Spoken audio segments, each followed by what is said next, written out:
What's up, guys? Void here coming back at y'all with another top 10 Commander video. This time we're going to be looking at the 10 best Commander Precons up to this point in time. So from the sets, the original Commander set from 2011 up to Commander 2017. And as a bit of criteria for this list, it is not just going to be based around value, it is noteworthy.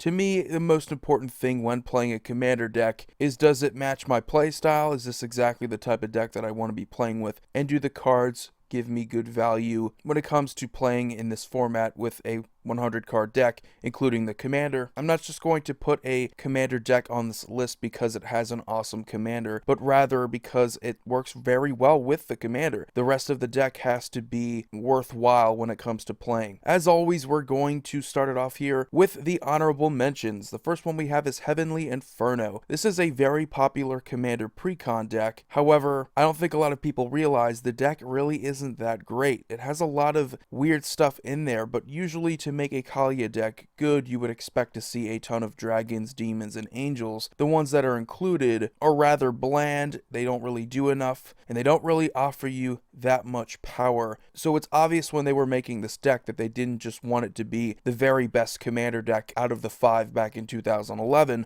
So while the cheated mechanic with Kaalia is pretty busted, it does take a lot more cards to make this deck even remotely playable. It's still worth noting though, because she is one of the most iconic commanders in this format, and she has been a presence for such a long time, but the rest of the deck could definitely have been a lot better. And then we have Mirror Mastery, which is probably a deck a lot of people are a little surprised I'm not going to be putting on this list, but when you hear my reasoning, you're going to know exactly why. Both Riku and Animar are very popular and very powerful commander options. However, the Precon deck itself doesn't really lend itself to one or the other very well. With Riku, there's a lot of stuff for instants and sorceries, as well as some good creatures you can copy. And with Animar, you pretty much just want to go with a creature-only strategy with very few instants and sorceries, non-creatures, as you possibly can. So the fact that the deck tries to go with both doesn't really make itself a good out-of-the-box experience for the player.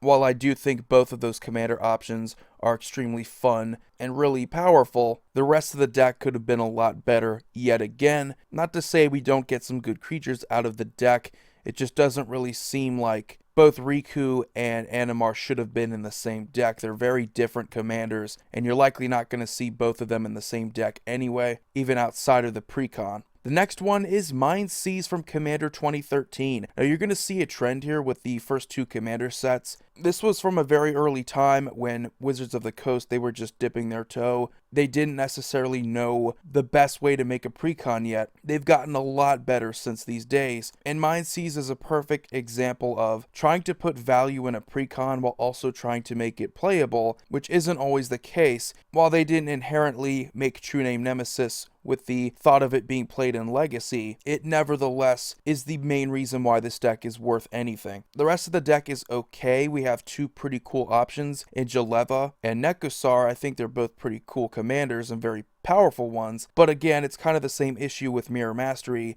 Riku and Animar, very different. Jaleva and Nekosar, extremely different. 2 very different playstyles. Nekosar needs a lot of consistency, Wheel of Fortune effects, stuff like that to make him useful. Jaleva is pretty much just a spells matter type of deck, where you've seen some storm variants of her. 2 very different playstyles. Doesn't necessarily work well when your precon tries to go 2 different ways or even 3 different ways. So while I do love both of those commander options, again, the deck itself isn't necessarily the best starting point for either commander. And then the last honorable mention is Wade into Battle. This is probably going to be one of the more hated commander options in Kalemni, just because Giant Tribal, not very consistent. In Boros, you want to be more aggressive. It's more of a team mentality. Giants don't necessarily lend themselves to that strategy as well. But the deck itself is yet another example of a lot of value put into a commander deck. You have cards like Magus of the Wheel, Blade of Selves, and the reprint of Urza's Incubator,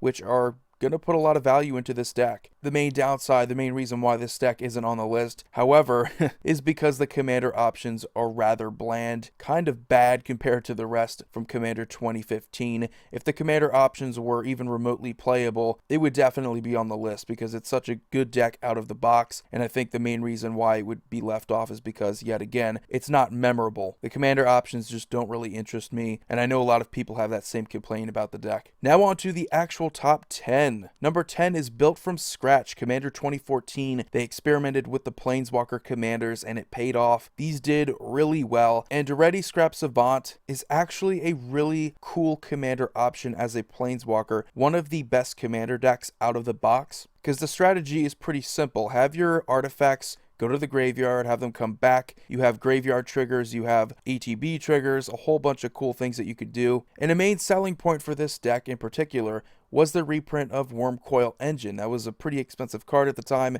It's still relatively expensive and it's going to carry a lot of the price for this deck. But you also have just solid consistency cards in the deck like Solemn Simulacrum. Never really hurts, and believe it or not, this guy should be printed in a lot more commander decks just for the fact that he offers you that consistency in land drops, as well as being able to draw you a card when you're able to sacrifice it or have it just block and die. And the deck is also filled with cards like Mere Battlesphere that may not be super expensive, but again, the deck is more around playability as opposed to just all the value in the world. So I think it is important to note that this deck is very simple with its strategy. It's just graveyard recursion, graveyard based decks with artifacts basically. The only reason why this would be number 10 is the fact that Duretti just doesn't have that much potential in the format. You can only improve him so much. Most people are going to end up with either Sharum the Hegemon or Breya as their artifact commanders. Not saying that this guy's not a fun commander, just the ceiling isn't as high as you would want it to be. Number 9 is Counter Punch.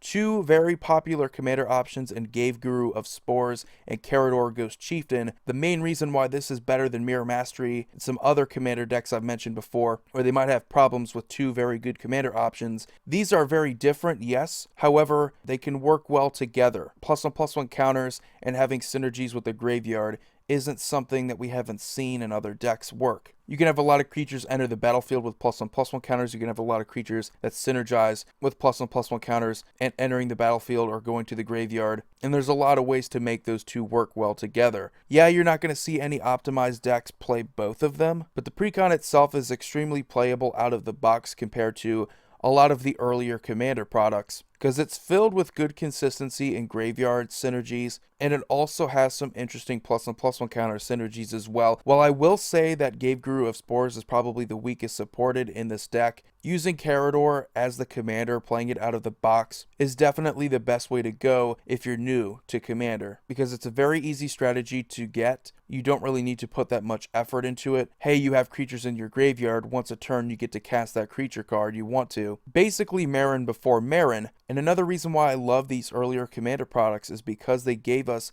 a lot of cool alternate commander options, not just in the 3 colors either. You saw some 2-color commander options. So I really like the fact that it wasn't just focused around the 3 color pairings, but rather the 2 color pairings as well within those 3 colors. So really cool decks. This one, though, I think is definitely one of the better decks from 2011. Number 8 is Power Hungry. Now, I'm just going to tell you guys right off the bat, this one is clearly the front runner, at least for me, from 2013. Again, very similar problem that I've mentioned before. A lot of these earlier commander products just did not have the best out-of-the-box playability that you would want. It just seems that a lot of the decks weren't very focused. We saw this with the Derevi deck, Evasive Maneuvers. You had all these different strategies. It's not a terrible deck, but it just doesn't really seem to do one thing really well. It's kind of all over the place. Mind Seize is a bit unfocused because you have 2 very different commander options that are fighting for space in the same deck. Aloro is obviously going to showcase why Control isn't the best out of the box either. Not the best starting ground, but not the worst deck out of the box. With Power Hungry and Prosh Skyrider of Care, that didn't really seem to matter. Now, of course, the value of the deck, it's there. You're going to get some pretty cool cards like Ophiomancer, Tempt with Vengeance, and of course Primal Vigor, one of those cards that is desperate for a reprinting. But aside from that, just the deck based around good creature value in Jund, it's incredibly simple. It's a deck that is based around good power in these colors while also taking advantage of tokens, taking advantage of sacrifice outlets, the usual stuff. And a big reason why I'm going to be putting a deck on this list, and especially higher, is because of its ceiling. And I think that out of the 5 decks from Commander 2013, a lot of them did have pretty high ceilings as far as putting more cards into it, building around it. But I feel like Prosh is probably the strongest. You could make the arguments for Oloro, and I think out of pure control, Oloro is probably the strongest. But what is included in the deck is just amazing, and you didn't really have to do that much because good creature value, good token value isn't going to be super expensive anyway.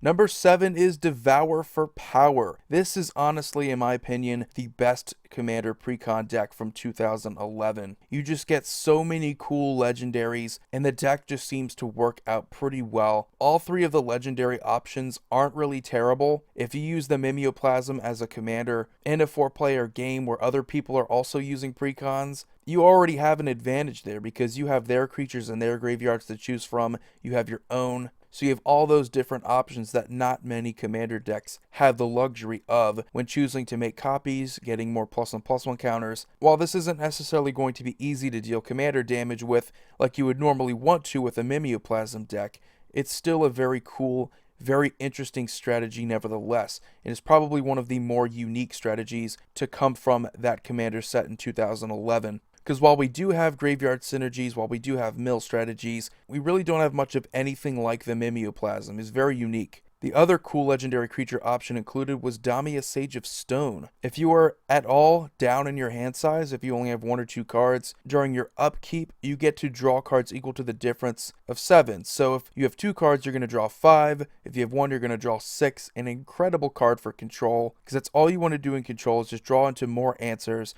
draw into more card draw, and potentially draw into your win cons. She's also an incredible legendary, and those 2 legendary options work pretty well together in a Precon deck. But aside from that, again, another reason why I love Counterpunch and I love Devour for Power is because you have some awesome secondary options. This one gave you Skullbriar, another really cool commander option where you could just basically stock up +1/+1 counters on him and just start swinging. You could definitely make a pretty cool Voltron option with that guy. But the rest of the deck is just filled with good creatures that you want in your graveyard that you can take advantage of with the Mimeoplasm. So while I didn't necessarily like that the first Commander set and Commander 2013 weren't extremely focused, there were a few standouts, and those were definitely the ones. So Devour for Power, definitely the best one in my opinion from Commander. Number 6 is Feline Ferocity, one of the newer Commander decks from 2017. This one is all about cat tribal, cat support, while also focusing really well on a sub-theme of equipments and control. So it does all those 3 things pretty well, and you have a few decent commander options.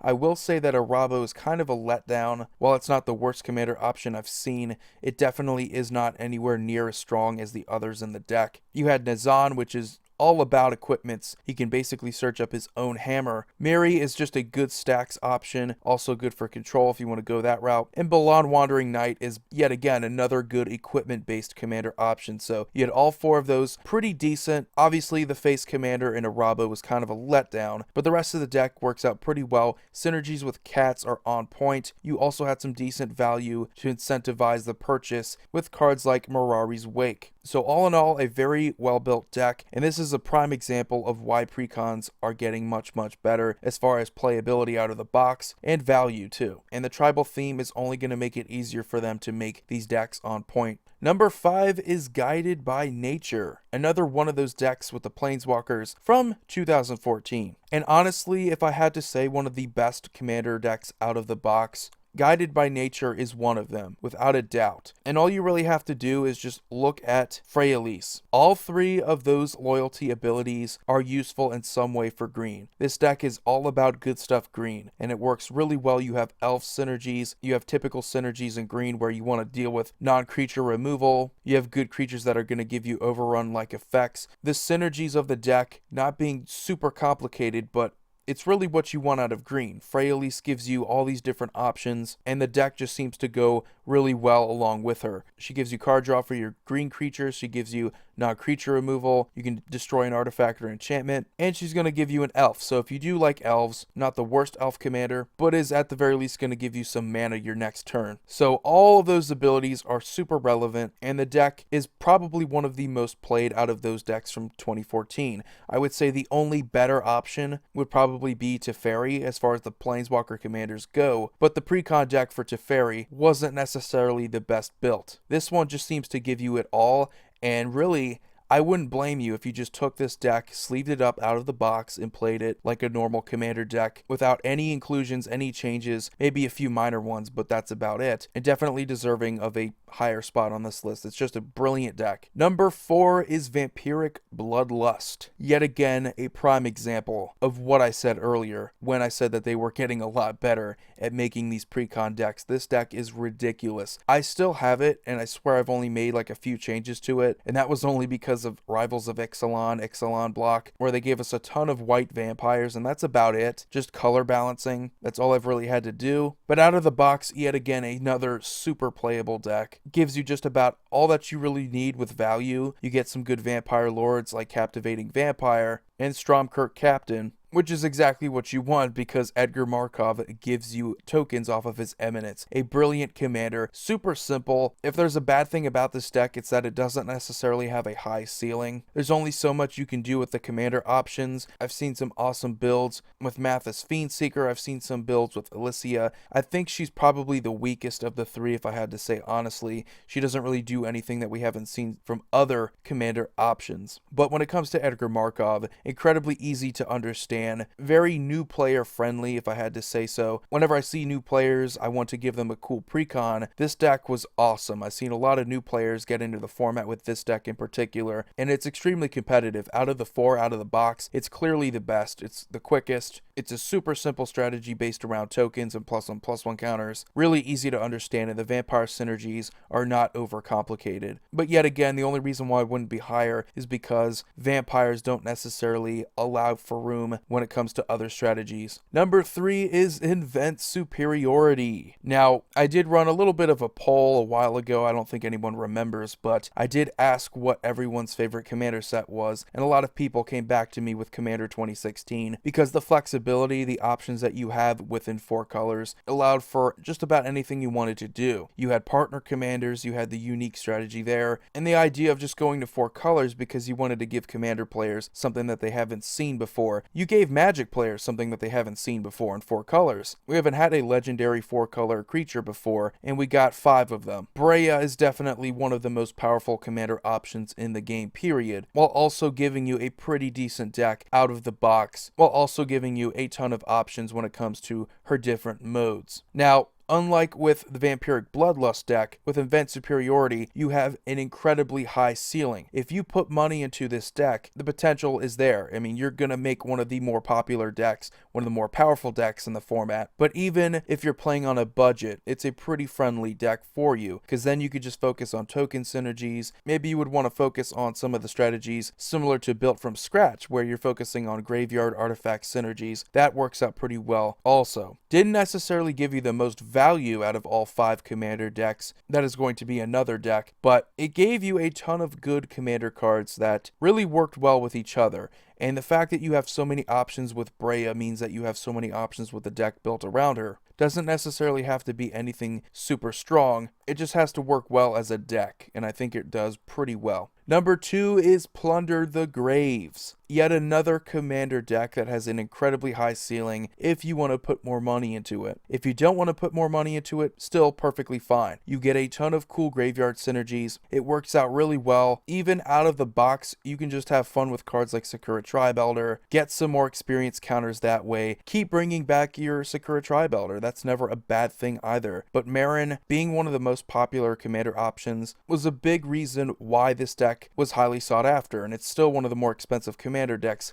Yes, that's not the main reason why it's higher on the list though. The main reason why is because you get an incredibly playable deck, both out of the box and for future improvements. You want to put some more graveyard synergies in here. There are a ton to choose from, and there are going to be a ton of more cards that come out in the future, which is yet another reason why a deck is going to be higher on this list. Is there going to be future support for this commander? Are we going to get future commander options that are going to work out well with this deck? You also have to think about the future when it comes to selecting a good precon. Is this something that's going to get support, or are they likely never to touch this type of strategy again? So all of those things combined is the main reason why I have Plunder the Graves as number 2. Just a fantastic precon, out of the box, future improvements, graveyard synergies are just super easy to build around. It's kind of a joke, but honestly, being one of the best commander options in recent memory, this was really when I started to notice that they were getting better with their precons, which leads us to number 1, and this is honestly still one of the best, if not the best, precon deck, and I think everybody knows it. That is Breedlethality. If you want to talk about optimizing a deck and having it look completely different than what it looks like out of the box, and then what if I told you that out of the box it's still a pretty incredible deck? I mean, that's just crazy. You get a ton of planeswalkers. If you put this into a precon, it would be worth a fortune, yes, but you don't even have to do that because the whole deck is based around that awesome proliferate trigger that you get from Atraxa, and you don't even have any planeswalkers with the deck. It's just all based around good value creatures with +1/+1 counters such as Crystalline Crawler and Deep Glow Skate. So while the deck isn't what most of us probably know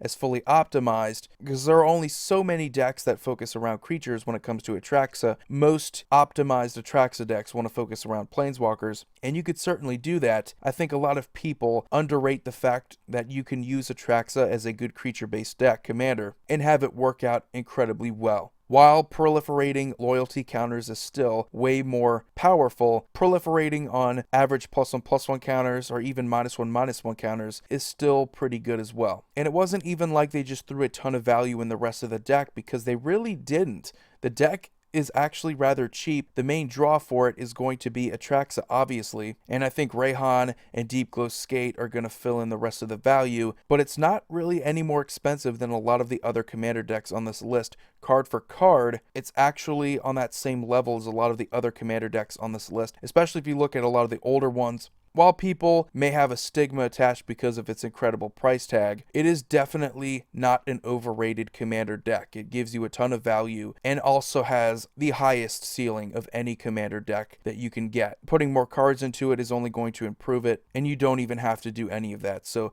another brilliant example of why commander decks have gotten a lot better in the almost 7 years that they've been around. But anyway, guys, that's going to do it for this list. Hope you enjoyed it. I absolutely love these commander precon decks, and I know a lot of you guys do as well. So feel free to leave any suggestions. Maybe I missed something. Maybe I didn't know about this deck or this deck. But anyway, you guys have a wonderful day. Void here signing off. See you all next video.